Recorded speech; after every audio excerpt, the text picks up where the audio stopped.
We acknowledge that we are recording this podcast from the lands of the Gadigal people of the Eora Nation. We pay our respects to elders past, present, and emerging, and celebrate the diversity of Aboriginal and Torres Strait Islander peoples and their ongoing connection to land and waters throughout Australia. Welcome to Super Simple Chats, Rest's very first podcast. I'm Ange. And I'm Alex. And we will be speaking to industry experts about all things super. Wait, what the hell is contributions as well? I didn't realise until recently that super is invested. I thought it was like a savings account. I'm not sure it's helpful to talk about specific numbers, but it's a lot less than $1 million. This is actually really important to talk about it because I don't want to miss out on those things.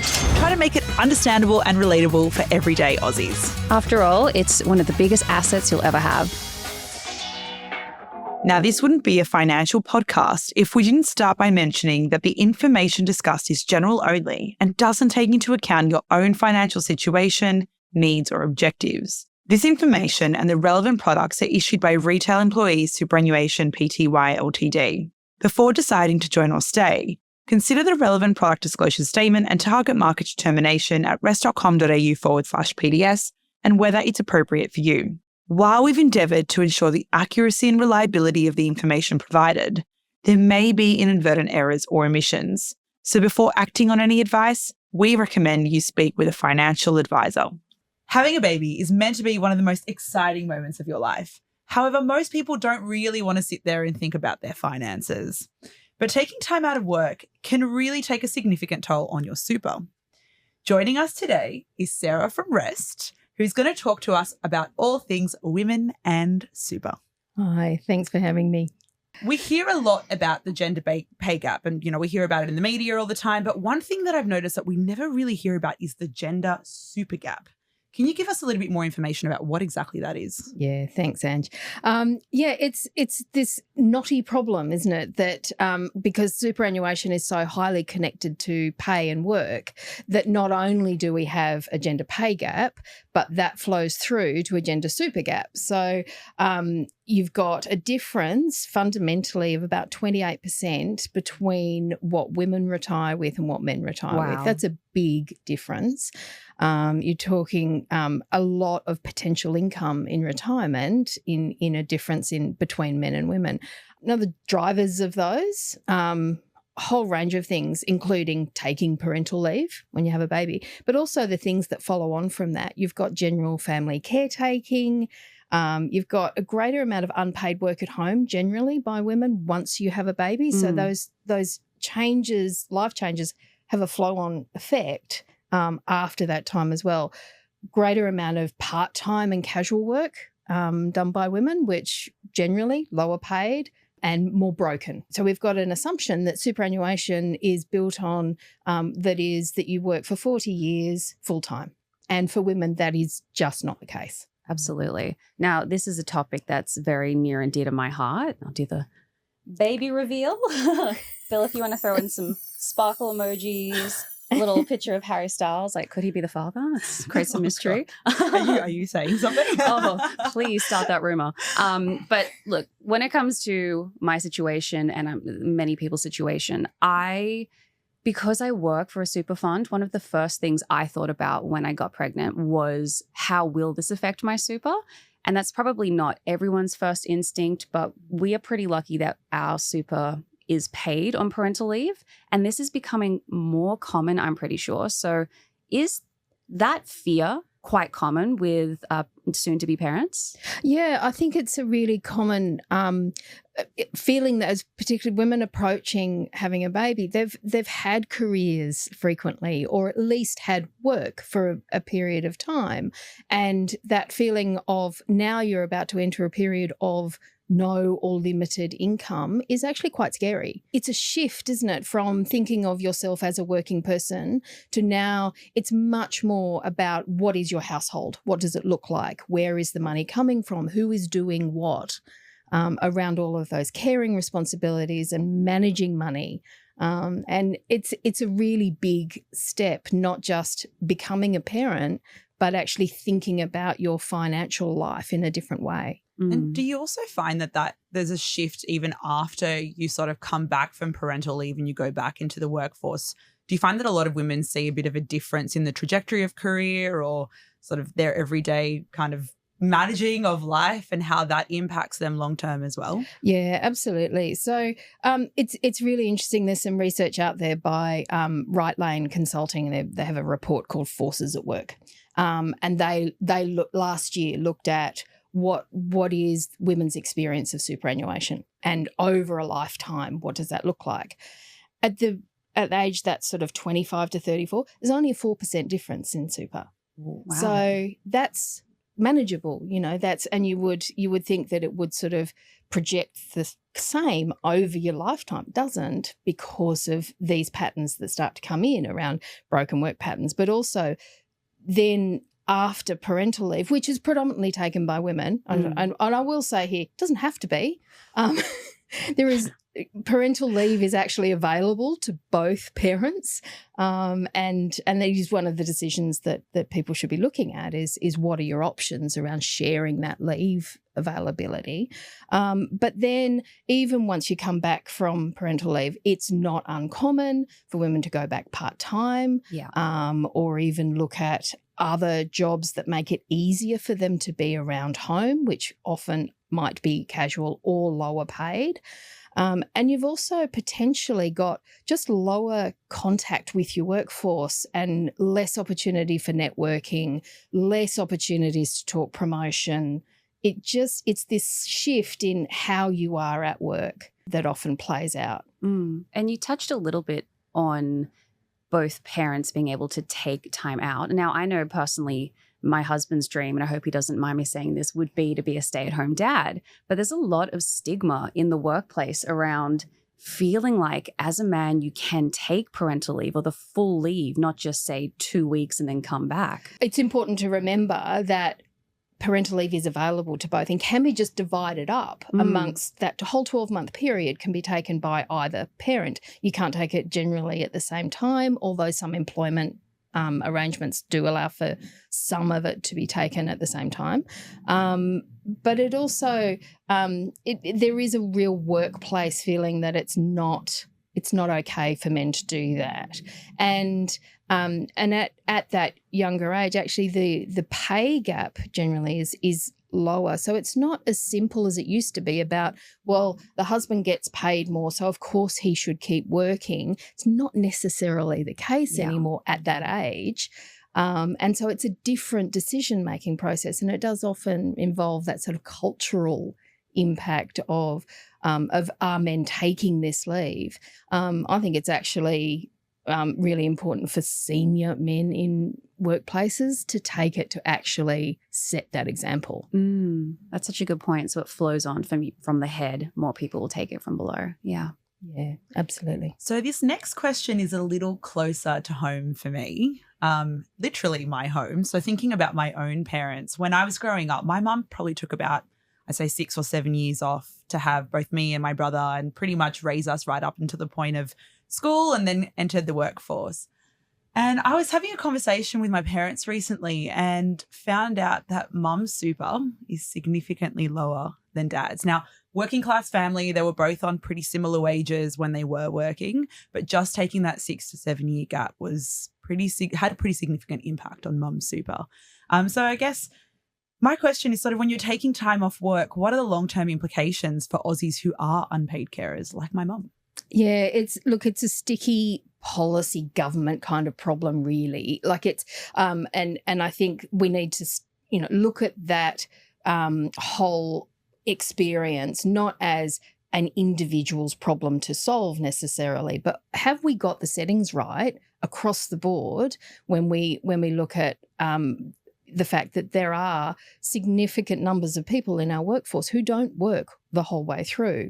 So I'm involved in an organisation called Women in Super, and one of the remits that we have is to look at government policy and what are we doing as a whole economy to make sure that the settings are right for women experiences in the workforce and of superannuation.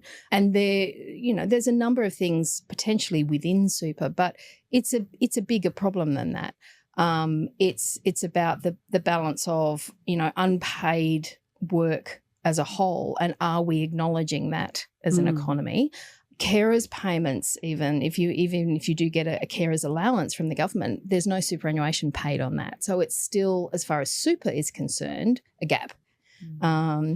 But the fact is, superannuation is not your only income when you get to retirement. Very true. And this is why we have the age pension. And actually the value of superannuation is still really significant when used against other available income. And you've got you've got even the concessions and the benefits that you get from even having a part age pension are really financially important. You know, things like travel concessions and rebates on your energy and water and all of those kinds of things. So there is actually retirement income system out there that is there to support balancing up what you need when you get to retirement. We went and asked everyday Aussies what they thought about this. If you were to go on parental leave, would you split your super with your partner? Probably. No. You've never thought about it? No. You'd never do it? He's got his own super, so I don't think we should split. Really, I don't know all these options. So I've already actually finished having kids, but at the time, no, I didn't split the contributions. Do you worry about the gender super gap or the differences in men and women's super balances at retirement? I know there is big difference. Well, that's my problem as well. I minded my children, then now I'm minding grandchild. So yes, it shows in your balance then. Well, I know that my ex-husband has significantly more super than me, so I imagine that at retirement it would be very similar circumstances, yeah. I would be devastated to know, don't tell me, to know if my partner, I haven't actually even asked him if he pockets more in his super. Back to you, Ange. I'd actually read somewhere that women over 55 are the largest growing cohort of homeless people in Australia. So can you kind of give us a little bit of insight into how this super gap is actually starting to impact women later on in life and some of the kind of more negative impacts that we're seeing, such as this statistic around homelessness? Yeah, it's really concerning, and it's predominantly single women over 55 who have are either widowed or more frequently divorced later in life, has taken a lot of time out of the workforce to raise children or to look after elderly parents or other family members, and they get to that later in life period. They don't own a home. They have very little superannuation because of broken work patterns and caring responsibilities, and that puts them in a really vulnerable spot. So some of the work that we're doing in Women in Super is looking at, let's actually do work to make sure that women retire into safety, and that includes housing. And the availability of social and affordable housing in Australia is just so significant. I cannot overstate how much that is something that needs to be addressed, because that is as important to retirement as all of the other factors as well. You need somewhere safe to live. Well, the super scheme didn't actually start in Australia till 1992? Please correct me if I'm wrong, which means there is an entire generation of women who never had that, if they did work, as a compulsory part of their pay. So yeah, absolutely. Yeah, as a compulsory scheme, 1992. So there are a lot of women who only had it available for part of their lives now. We're not even seeing people who are retiring now have only had it for a small portion. We're not going to see people retiring that have had super for their whole lives for at least another 10 years. Yeah. Okay, well, this is, as a soon-to-be parent, a lot to take in, and I want to lessen the fears that myself or many may have. So what actual steps can I take today, or could my partner take, that might lessen that impact on my super when I take time off? Yeah, so look, there are several things that you can look at individually. It's just been put into, it's a bill that's in Parliament right now that will give superannuation to be paid on the Commonwealth Paid Parental Leave scheme. Great. massive win. Lots of work has gone into advocating really strongly for that. So that's a really good bit of news coming up. And like the dollar value of that over a lifetime is significant because of the power of compounding interest, and you're looking at money going into super at a relatively young age, and the power of that building up over the rest of your life up until retirement is significant. So it's not marginal. It's actually a really significant difference. Other options, I mentioned before, this need to look at now you're a household more than you were before because of that balance of income. So involve your partner. There are options around splitting contributions. So if somebody is still working full time, you can actually split according, you need to seek advice to see whether that is going to work for you. Look at the potential of using, if you've, had the ability to build up a bit of savings in advance, could some of that go into super to sort of fill that gap? So, Sarah, you just touched on the Commonwealth paid parental leave finally adding super. Now, I'm really intrigued to understand what is the actual impact of this long term? Like, what are the tangible things that we're going to see for women by having super on paid parental leave? Yeah, this has a really sort of firm dollar impact because money paid early in super has a compounding effect over your working life.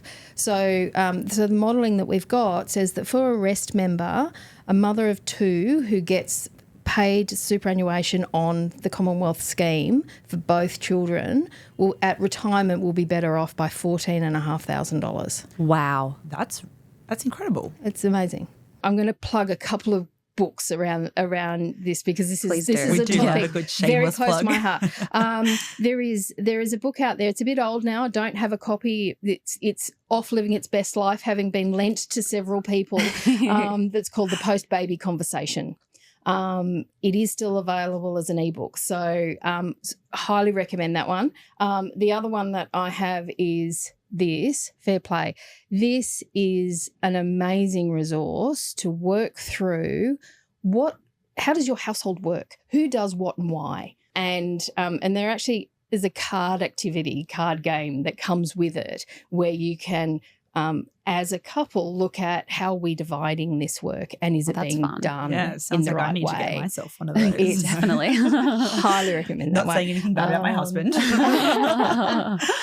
But it's often when babies come, we revert to gender roles. Mm. It's so multi-generational that's where we end up frequently. And so unless you actually consciously challenge it, it's potentially not going to happen. So what I'm really hearing from you is it's not so much about just solving the problem for women, but it's equally solving the problem for men. Absolutely. And how we start to elevate them in the experience and really pushing them into some of those non-traditional roles as well. Yeah, absolutely.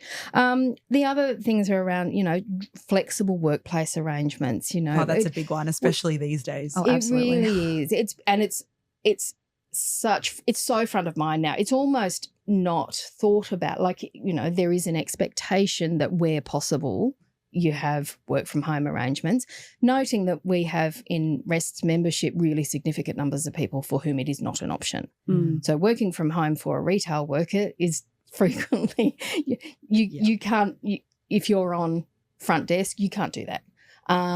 So there are quite large numbers for working from home is not an option, but things like working around pick up and drop off times and making shifts available to women when they don't have direct caring responsibilities, and but also the being able to plan in advance. One of the problems that casual workers often have in working around their responsibilities as parents is they only find out a few days in advance when they're going to be working, and organising childcare in that time is really hard. So if it's not regular, so I think there's some workplace change still to happen around that, and accessible and affordable childcare. It's absolutely. We so often come back to, can you get childcare and is it affordable? And they're just they're big decisions around it's a big cost, but also, are you happy with the childcare? Is it in the right place? Does it work in with your work? I'm about to take this conversation in a completely different direction, but I recently read somewhere that there's a bit of a bias towards blue jobs versus pink jobs. Have you ever heard about this? So it's like the government is more likely to go and fund male-dominated industries as opposed to female-dominated industries, and that also has a big impact on the pay gap. Oh, wow. And then subsequently the super gap. So I guess what do you think that we need to start advocating for outside of just super to really kind of shift the social dynamic and the landscape? Australia has one of the highest gender divided workforces in the world. Great. And it is true that frequently male-dominated jobs are higher paid and female-dominated jobs are lower paid. Look at caring, nursing, childcare, aged care. Versus construction. Exactly. For some reason, we've ended up in Australia with the divide between that pink and blue divide being more significant than anywhere else. It's astonishing. But what that does sort of have this compounding effect on the pay gap, which leads to the super gap. Availability of education for women into the industries that get higher paid. The argument is often made that, women aren't in those areas because they don't want to be. It's often also not encouraged, and it's not, and they are workplaces that often aren't family friendly. So it's built in that there will be a difference. So I think there is a need to look at, what are our government schemes around education and training funding, and where does that go? That said, there is a huge demand at the moment for construction. And one of our housing problems is that houses aren't being built fast enough to keep up with the demand. So yes, there does need to be education and training leading into those industries that are in high demand. But is that being done in a way that encourages women to be involved as well and access those opportunities that are higher paid? I'd also read somewhere that if more money was spent in the caring industries, so childcare, aged care, etc., that does also then allow women to go back to work full time, which frees up a whole kind of sector of individuals who are able to then do the work, and then that boosts the economy. So it actually can become quite a cyclical thing, and really, like, it's as simple as just putting some money where we need it, guys. Yeah, absolutely. There is a really strong compounding effect of investment in childcare and early education generally. So not just childcare that frees up women's time, but actually investing in early education for young children as well has a compounding effect in the economy. I feel like this is a lot of information, but I'm feeling a bit more positive about everything. Like, there's a lot of scary statistics, but there's a lot of good in here and actions you can tangibly take. Is there anything else you would want parents to be like me to know? I think just reflecting back on some of the things, have the conversation with your partner. It's so easy to just step in. We get lots of talk about, prenatal classes and having a baby and what it's like to have a baby. And we don't actually extend that out to, well, what does our life look like with this new person involved in it? How will those responsibilities work? I think there is, some work around workplaces being friendly to young families and actually encouraging women back to work. There's actually, we should have workplaces that are breastfeeding friendly. And there is actually accreditation that you can get to be a breastfeeding friendly workplace. So there's all of those sort of supports that are available. I think we just need to sort of pull it all together a bit. Probably just normalise it a little bit more. I think that's it's a systemic issue, but we need to normalise it as well in our everyday. Yeah. And the other thing I would say is, we have this vision of working mothers being able to do and have it all, and I don't think that's fair as a pressure on particularly young women. But you can have bits of it, but it takes a team. And I think that's probably the biggest sort of message out of this, is to look at this as a team. Absolutely. And even if you don't have a partner with you, maybe that team is family, maybe that's an amazing network of friends, but trying to not go it as an island if you can. Absolutely. Yeah. And I'd probably say just one more thing is that consideration of super when you are looking at your finances and budgeting when you are having a family. Absolutely. So I think that's one thing that always gets overlooked, right? You don't think about your super. You sort of go, oh, what are the immediate spending things I need to think about? And you don't kind of go, oh, what about the long term? What's the long-term impact? And kind of having that front of mind when you're doing that, going through that process as well, I think is important. Absolutely. So nappies, crib, superannuation. Oh, thank you so much for joining us today, Sarah. That's my pleasure. It was really good fun. Thanks. Yeah, no problem. I really hope that this helped not just me, but some other parents to be out there. If you enjoyed today's episode, please make sure to like, follow and subscribe. For any more information on the things we spoke about today, there'll be some links in the description below. And that is super simple.